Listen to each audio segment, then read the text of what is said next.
আসসালামু আলাইকুম। কথা হচ্ছে আজকে আমরা বাংলাদেশের একটা কেস স্টাডি করব। একটা বাংলাদেশের সমস্যা বা এই যে বাংলাদেশের জন্য এটা কতটা উপকৃত করেছে বাংলাদেশকে বা কতটুকু ক্ষতি করেছে এইসব বিষয় নিয়ে আমরা আজকে একটা বিষয়কে অ্যানালাইসিস করব। সেটা হচ্ছে বাংলাদেশের এস আলম গ্রুপকে নিয়ে। বাংলাদেশের এস আলম গ্রুপ প্রায় $20 বিলিয়ন বাংলাদেশ থেকে সে পাচার করেছে। যদিও সেটা $20 বিলিয়ন অনেক গণমাধ্যমের মাধ্যমে এটা ক্যালকুলেট করে এই ক্যালকুলেশনের এই রেজাল্ট এসেছে। কিন্তু আমরা যদি গুগল অথবা চ্যাটজিপিটিকে জিজ্ঞেস করি তাহলে প্রায় 10 থেকে $15 বিলিয়ন সে বলছে প্রায় এস আলম গ্রুপের লুট করা টাকার পরিমাণ। আসলে এই ইসলাম গ্রুপের লুট করা টাকা পরিমাণ দিয়ে বাংলাদেশের কী করা সম্ভব? আসলে বাংলাদেশটাকে সে কতভাবে আর্থিক দিক থেকে একবারে বাংলাদেশের মাজা ভেঙে দিয়ে সে চলে গেছে। আমরা বলছি না বাংলাদেশের যিনি ভূমি মন্ত্রণালয় ছিল সেও টাকা মেরেছে। এর পূর্বে আপনার যিনি আপনার পুলিশের প্রধান ছিলেন তিনিও টাকা মেরেছে। সে বিষয় বা সে চ্যাপ্টার বা ভিন্ন রাজনীতিকবিদের কথা আমরা বাদ দেই। আমরা শুধুমাত্র একজনের কথা আমরা এখানে এনালাইসিস করছি, সেটা হচ্ছে এস আলম গ্রুপ। যদি বাংলাদেশের এস আলম গ্রুপ যদি $20 বিলিয়ন বাংলাদেশ থেকে পাচার করে থাকে তাহলে বাংলাদেশের অর্থনীতিটা এবং বাংলাদেশের দেশের জন্য, বাংলাদেশের মানুষের জন্য এটা কতটুকু ভয়ঙ্কর এবং কতটুকু এটা যদি টাকা দিয়ে সেই কাজে লাগতো কতটুকু কল্যাণকর হতো। আমি গত ঈদের দিন গেছিলাম চুল কাটতে দোহা। দোহাটা হচ্ছে কাতারের রাজধানী। সেই দোহার মধ্যে আমি প্রথম একটা রেস্টুরেন্টে ঢুকি। আমি রেস্টুরেন্টের সামনে দিয়ে ফার্স্টলি আমি রেস্টুরেন্টের সামনে দিয়ে হেঁটে যাচ্ছিলাম। হেঁটে যেতে দেখি একজন মহিলা, বাংলাদেশের মহিলা, সে সুন্দর লাল কাপড় পরে, বাংলাদেশের ঐতিহ্য পোশাক পরে সে রেস্টুরেন্টে ওয়েটারগিরি করছে। আমি সেখানে দাঁড়িয়ে যাই। আমি দাঁড়িয়ে যাওয়ার পর সে রেস্টুরেন্টের দিকে 1 পা 2 পা করে সামনের দিকে ধাপিত হলাম। দেখলাম রেস্টুরেন্টের ভিতরে কী ঘটছে, কেমনভাবে সে মেয়েটা কাজ করছে। রেস্টুরেন্টের ভিতর ঈদের দিন সম্পূর্ণ পুরো ভরা রেস্টুরেন্ট মানুষ। আশেপাশে বাঙালি দাঁড়িয়ে আছে, আশেপাশে ইন্ডিয়ান মানুষ দাঁড়িয়ে আছে, আশেপাশে পাকিস্তানি দাঁড়িয়ে আছে, আশেপাশে আদার কান্ট্রির সব লোক দাঁড়িয়ে আছে। প্রায় সেসব মানুষগুলো সেই মেয়ের দিকে এক নজর করে যদি তাকাই, সেই মেয়ের জীবনের কতটুকু রিস্কের ভিতরে পড়েছিল, মানুষগুলো যেভাবে তাকাচ্ছিল তার দিকে, আমি তো দেখে ভয়ঙ্কর। আমি নিজেও তার দিকে তাকিয়েছি, কিন্তু আমি সেটা তাকিয়ে আমি নিজে অবাক হয়েছি। আমরা বাংলাদেশ, আমাদের মুসলিম কান্ট্রি, আমাদের দেশ নাকি প্রত্যেক রাজনৈতিক দলেরা প্রত্যেক দেশের মতো করে আমাদের বাংলাদেশকে তারা রূপান্তর করতে চায়। কিন্তু আসলে কি তারা রূপান্তর করে? সেই মেয়েটাকে দেখে আমি ভাবলাম সে যদি আজ আমার মা হতো, অথবা সে যদি আমার বোন হতো, অথবা সে যদি আমার কোনো আত্মীয়-স্বজন হতো, আমি কীভাবে ব্যাপারটা আমি মানিয়ে নিতে পারতাম বা মানিয়ে নিতাম। এটা আমার দ্বারা কোনো সময় সম্ভব ছিল না। আমি চিন্তা করে দেখলাম এই মেয়েটা কেন বাংলাদেশে তার বাবা আছে, তার মা আছে, এমন হতে পারে স্বামী রয়েছে বাংলাদেশে।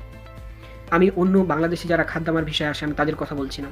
আমি শুধু সেই মেয়েটার কথা বলছি, আর এই শুধু বাংলাদেশের সিস্টেমের কথা বলছি, আর মাত্র এস আলমের কথা। এই 3 জন ব্যক্তি নিয়ে কথা বলব। $20 বিলিয়ন। আমি যেই মালিকের আন্ডারে কাজ করি তার অ্যারাউন্ড তিনি অ্যাসেটের মালিক হচ্ছে প্রায় $2.5 থেকে $3 বিলিয়ন। যিনি কিনা কাতারের প্রায় টপ 5 জন বিজনেসম্যানের ভিতরে প্রায় সে 3 নাম্বার কোয়ালিটিতে পড়ে। আল ফয়সাল হোল্ডিংয়ের চেয়ারম্যান শেখ ফয়সাল বিন কাসিম আল তানির কথা বলছি। যদি এরকম হতো তাহলে প্রায় 5 থেকে 6টা এরকম শেখ ফয়সাল আল তানি আমাদের বাংলাদেশে উচিত। যেখানে শেখ ফয়সাল আল তানির আন্ডারে Amal company, optimise company, as a ডারবিন company, as a artist company, অনেক কোম্পানি রয়েছে। যেসব কোম্পানির আন্ডারে বাংলাদেশি, ইন্ডিয়া, পাকিস্তানের মানুষ কাজ করছে। এই যে অনেক বাংলাদেশি কাজ করছে। কিন্তু সেই দেশের মাত্র সে $3 বিলিয়ন মালিক। সে অনেক কর্মসংস্থান করেছে কাতারের ভিতরে। কাতারের অনেক প্রভাবশালী ব্যক্তি সে $3 বিলিয়ন হয়ে। এই যে কাতার একটা রিচ কান্ট্রি, এই যে $3 বিলিয়ন কিন্তু খুব সহজ নয়, যেটা কিনা আপনি হাত দিয়ে গুণে শেষ করতে পারবেন না। আপনি মেশিন দিয়ে গুনতে লাগলেও আপনার হয়তো আপনাকে পানি খেতে হবে কয়েকবার $1 বিলিয়ন গুনতে হলে। আর এটা যদি টাকাতে কনভার্ট করা যায় আপনি তো একদিনে গুণে শেষ করতে পারবেন না। তাহলে আপনি চিন্তা করেন আমাদের মা বোনরা দেশ থেকে, আমি কি তাহলে বলতে পারি না যে সেই মেয়েটাকে এই কাতারের মাটিতে হোটেলের ওয়েটারি করার পিছনে এক এস আলম গ্রুপ দায়ী? আমি কি বলতে পারি না এই এস আলম গ্রুপ শুধু বাংলাদেশের অর্থনীতিকে শেষ করে দিয়ে যায়নি, এই যে বাংলাদেশের প্রত্যেক মানুষের ভাগ্যকে সে চেঞ্জ করে দিয়ে চলে গেছে। সে যদি এরকম এরকম বিলিয়ন কোম্পানি করতো, সে দেশের একটা অর্থনীতিক থাকতো, দেশের অর্থনীতি শক্ত হলে দেশের ইনভেস্টমেন্ট বাড়তো, বাইরের দেশের মানুষ ইনভেস্ট করতো। আমি একজন প্রায় $3 বিলিয়ন মালিকের আন্ডারে কাজ করছি। আমাকে আর এই কাতার আসতে হতো না। কিন্তু সেই মেয়েটাকে সে $3 বিলিয়ন প্রায় বাংলাদেশের প্রায় একটা, আমি বলতে গেলে একটা জেলার ভিতরে একটা $3 বিলিয়ন একটা কোম্পানি করেছে, সেই জেলাকে আর ফিরে তাকাতে হবে না। সেই জেলার অর্থনীতি, জেলার উন্নতি, জেলার মানুষের সাংস্কৃতিক চারিদিকের অভাব সেই কোম্পানি পূর্ণ করতে পারবে।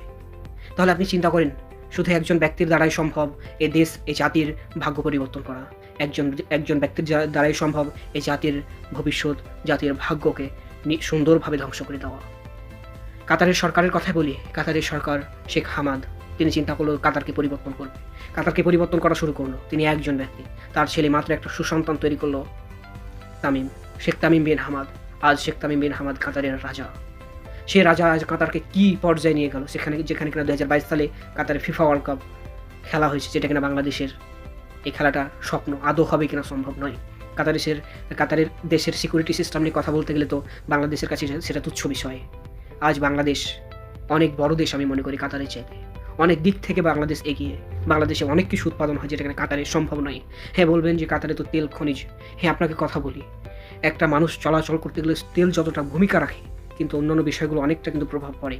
আপনি চিন্তা করেন, তেল বাংলাদেশে রয়েছে যেটা কিনা উত্তোলন করা সম্ভব, কিন্তু উত্তোলন করছে না রাজনীতিবিদেরা। কেননা তারা যদি রাজনীতিবিদরা দেশে উত্তোলন করে, দেশ উচ্চ লেভেলে চলে যাবে, দেশের অর্থনীতি উচ্চ লেভেলে চলে যাবে, দেশের ইনভেস্টমেন্ট বাড়বে, দেশের মানুষ জ্ঞানী হবে, দেশের শিক্ষা ব্যবস্থা চেঞ্জ হবে, দেশের রাজনীতি চেঞ্জ হবে। তারা এভাবে সুন্দরভাবে তাদের মতো করে এই রাজনীতি আর টিকিয়ে রাখতে পারবে না। এর পিছনের গল্প শুধু এস আলম গ্রুপ না।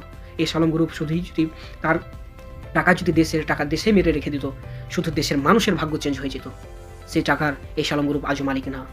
আজও আমি বলতে পারি না এস আলম গ্রুপ মালিক, কেননা সে যদি কাতারে $2 বিলিয়ন ইনভেস্ট করে থাকে, কাতার সরকার তাকে যদি আশ্রয় না দেয়, সে $2 বিলিয়ন কাতার সরকারের হয়ে গেল। আমেরিকা সরকার যদি বাংলাদেশকে, সেই এস আলম গ্রুপকে সেখান থেকে তাড়িয়ে দেয়, সেই আমেরিকার সরকারের কাছে সেই সম্পদ হয়ে গেল।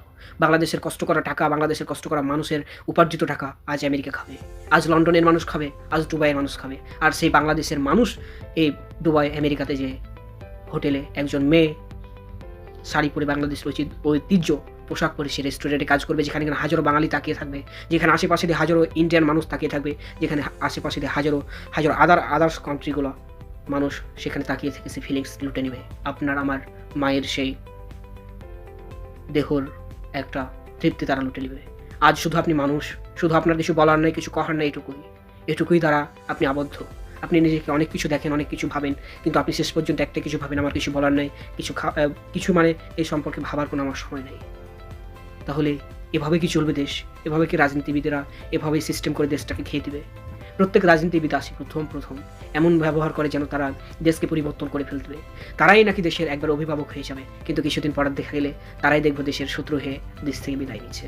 বাংলাদেশের রাজনীতির কারণে আমি মনে করি যে বাংলাদেশকে এমন টপ পর্যায়ে নিয়ে যাওয়া সম্ভব, এমন একটা সিস্টেমে ডেভেলপ করা সম্ভব, শুধু বাংলাদেশে যেটুকু আর্নিং হয়, বাংলাদেশে আমি মনে করি যে প্রবাসীরা যেসব রেমিটেন্সগুলো পাঠায়, এটি সঠিকভাবে, সঠিক কাজে, সঠিক ব্যবস্থায় যদি এই টাকাগুলো প্রণয়ন করা হয়, আমি মনে করি দেশের মানুষকে একটা বিদেশের মাটিতে নিজের বাবা মা ভাই বোন ছেড়ে থাকতে হবে না, এবং বাইরের মানুষ এসে বাংলাদেশে কাজ করবে।